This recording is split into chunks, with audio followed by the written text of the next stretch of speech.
Oh, we are testing bike tires today in a pea gravel pit. We started with little 16-inch folding bicycle tires, but we're gonna work all the way up to the fattest tires money can buy.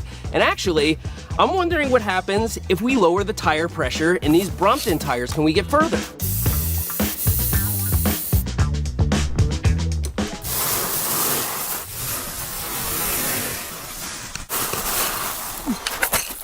I'm gonna be honest, I didn't expect to go further. Before we started shooting this, I tried this a bunch of times and I never got further than that. The lower tire pressure made a big difference, but we still got stuck right here. I still lost traction. I still can't make the bike go any further. Let's step it up again.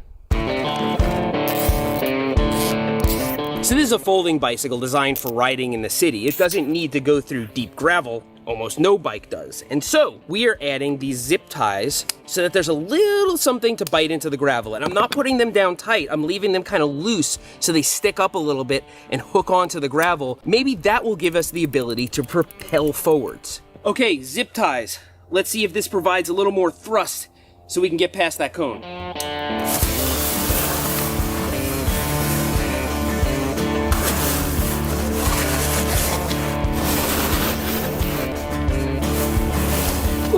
That was considerably further. When I press down on the pedal now, it's like the bike wants to go forwards. Not that much, but it does go forwards. We started from the same spot, no run up, straight into the gravel. We couldn't have even gotten close to this far before. But we didn't make it to the end, and I suspect there's not a whole lot more I can do to this bike. And so, let's grab another bike. This is a Brompton G-Line. G stands for gravel, and so it's actually designed for gravel, not this gravel hard-packed, but I expected to do better. So I'm just gonna give it my all and see in the standard configuration if we can get it past that cone. Oh yeah, game changer! Too easy. Well, not that easy, but we did make it to the end. Now, if you don't have very good balance on a bike, I think you would actually fall over way back there. But if you can stay up and keep pedaling, this will spit gravel everywhere and get through. Let's up the stakes a little bit and make a little pile. So we've raked out a little divot and a hump. If I lose momentum through that, I might not be able to get going all the way through to the end, but let's find out.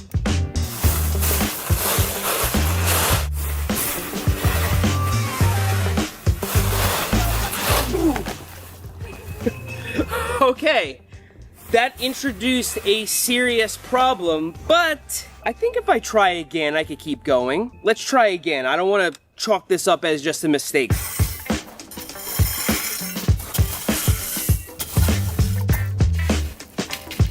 Okay, take two.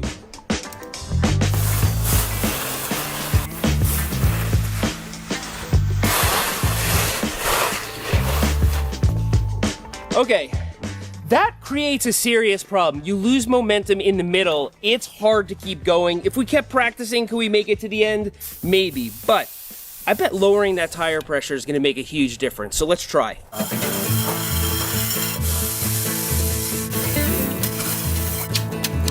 Okay, way lower tire pressure. Let's give it a go.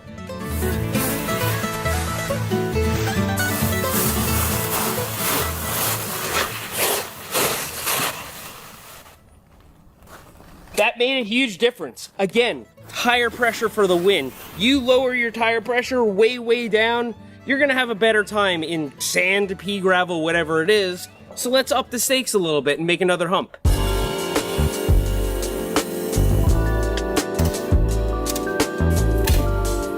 All right, Brompton G-Line at 15 PSI. Let's see if we can make it through. Okay.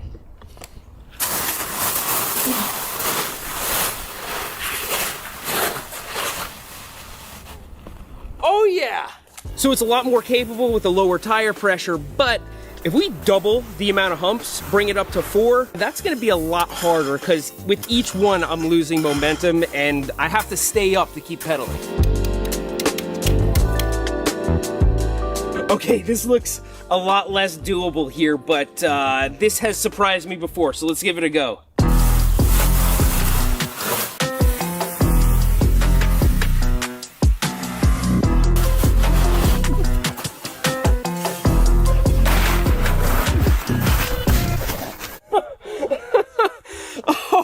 that was a whole different experience. We could add zip ties to the rear wheel, but honestly, my front wheel was digging in. We're limited by diameter here. These are 20-inch wheels. Let's step up our machine and see how it does. Same 4 humps as before, but now we have a gravel bike with 700C tires. This is full size, and again, it's a gravel bike. It's made for gravel, but gravel's normally compacted. It's normally like a road. I don't see any reason why it would be good for going through this, but let's give it a try.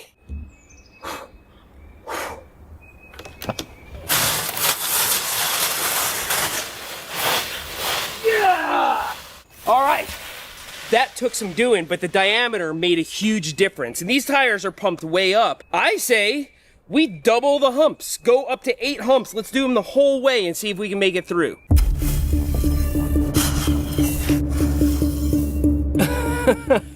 Okay, this looks a little bit less doable, but it's a matter of staying up and laying down the power. This bike's better for that in every way. Let's give it a go.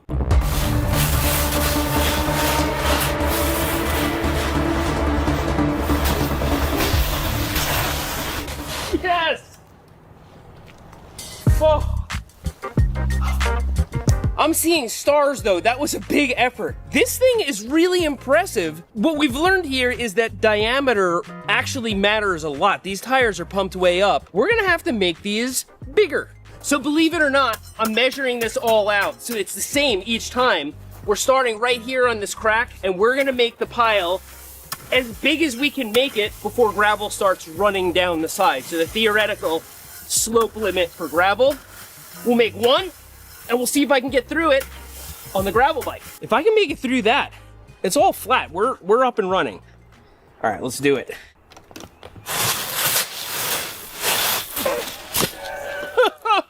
Okay, all right, that doesn't work. Let's lower the tire pressure.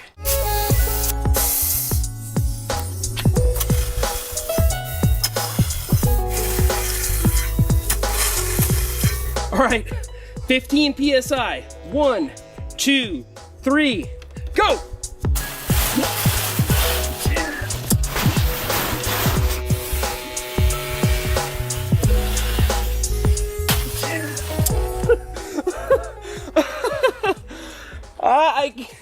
I guess it helped a little bit. It's technically further than the cone, but it didn't help as much as I thought. Let's bring out the big guns. Yes, I've installed tire chains on my gravel bike, just like you would a tractor or a truck that you're plowing with. These are made to bite in, but in this case, it takes a tire that doesn't really have a lot of tread and adds paddles to it. And so I don't think that this pile here is gonna stand a chance. 1, 2, 3. Oh, wow. Okay, I knew it was gonna make a difference, but that was like easy. Like it went right through. It felt the same when I first hit it, but I had so much momentum and I was able to maintain it. I mean, this is adding a lot to the tire, so let's add another pile. Okay, we lose a lot of momentum in that first pile, but this is gonna give me thrust, and I think if we can stay up, we're gonna make it through 2 of them. Let's do it!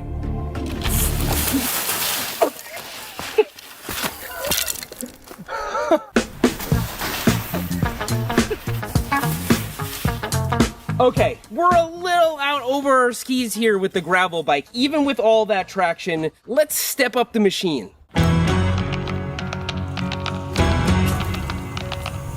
Mountain bike. A rather capable mountain bike, but why would we have any reason to believe this would do better than a gravel bike with chains on the tires? I mean, yeah, this tire is gnarly, but is it gonna make that big of a difference? Well, actually, a mountain bike has a lot of things a gravel bike doesn't, aside from the tires. First of all, the geometry, it's gonna put more of our weight towards the back. So while I hit into that second hump and just fell off the bike, on this one, I might be able to pop the front tire over it and keep my momentum up. I can also throw the bicycle around. It's also geared lower, and so I have better control of my torque. But we don't have that much of a run-up, and so let's see how it does. Okay, let's see if we can do this with 0 run-up.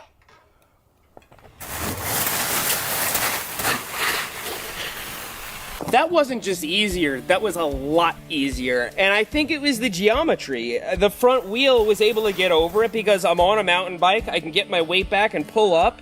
And then the tires have a lot of volume. There's a lot of flotation here, so the front wheel didn't just dig right in. Let's double up the humps. So now for the first time we have 4 full-size humps here, but the mountain bike made it through the first 2 so easily. I just don't see how this is gonna be a problem. It looks bad, but it was easy before. So let's see how she does.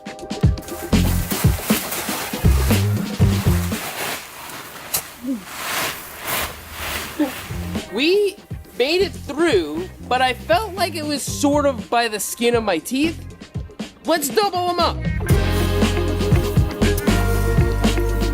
Okay, my arms are about to fall off from raking this so many times. Let's give it a go.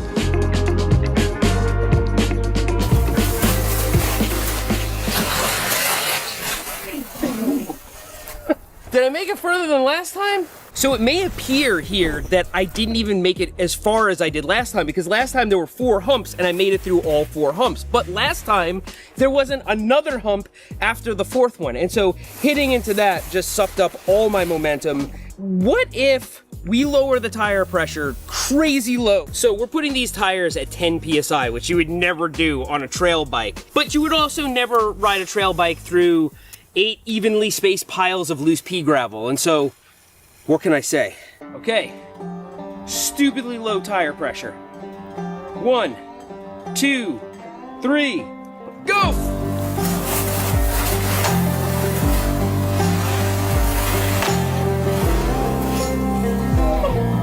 It made a difference, I got further, that's the cone right there, but it's just not enough. The bike is sinking in and eventually you're just gonna lose your balance and fall over. Now if we just try this over and over and over again, I'm positive I would get over there, but there's not a whole lot more we can do to this bike here. Yes, there are the tire chains, but actually tire chains sit between the knobs over here. I was playing around with it before and it doesn't provide much more capability on the mountain bike. We need more flotation. My Surly Moonlander, fattest tires you can get on any production bike, 6.2 inches.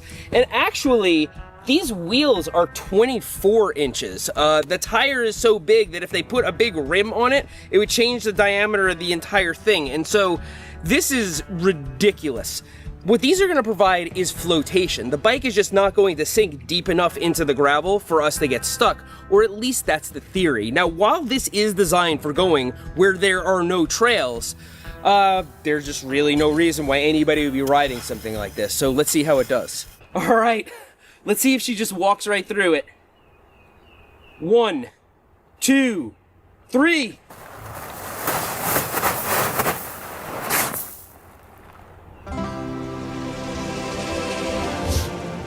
So yeah, the flotation is there, but I have this thing in such a freaking low gear that actually I don't even have any thrust at the back. So I'm gonna turn the gear up so that each pedal stroke makes the wheel turn more, and then I think we can power right through it. This was a surprise. I thought I was just gonna crawl through all of this. That does not appear to be the case here.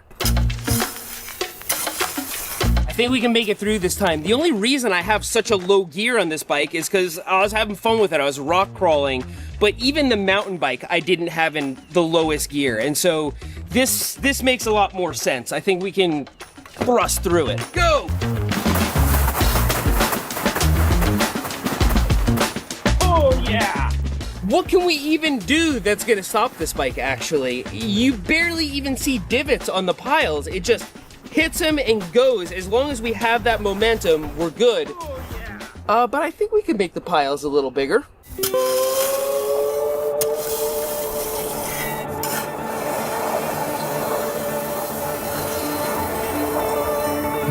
So these piles are way bigger. They're twice the size as they were before. But this bike might just float over anything. We might not have enough gravel to actually stump it. So, let's see what happens. These are gonna fall apart the second I touch into them, and it's gonna be a mess. We're not even going over them anymore, we're going through them. Let's give it a shot. 1, 2, 3.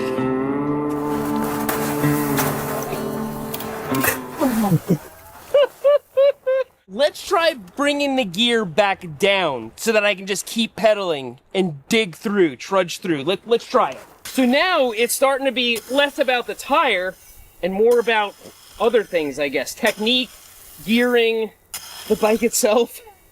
I suspect the Brompton that we originally tried this on would not fare very well right here. Tractor mode.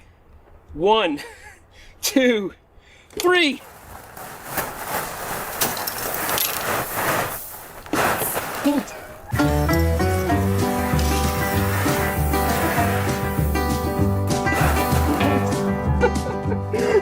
Okay, you know, I think we made more progress. I stayed up a little bit. These tires are at like, I don't know, 8 PSI or something like that now. They're super, super low, but that's not that low for a fat bike. So I'm just gonna go down to the point where the gauge just doesn't register anything, like 0 PSI. Yes, 0 PSI. No difference in the gauge whether it's on or off the bike. This is uncharted waters. All right, tractor.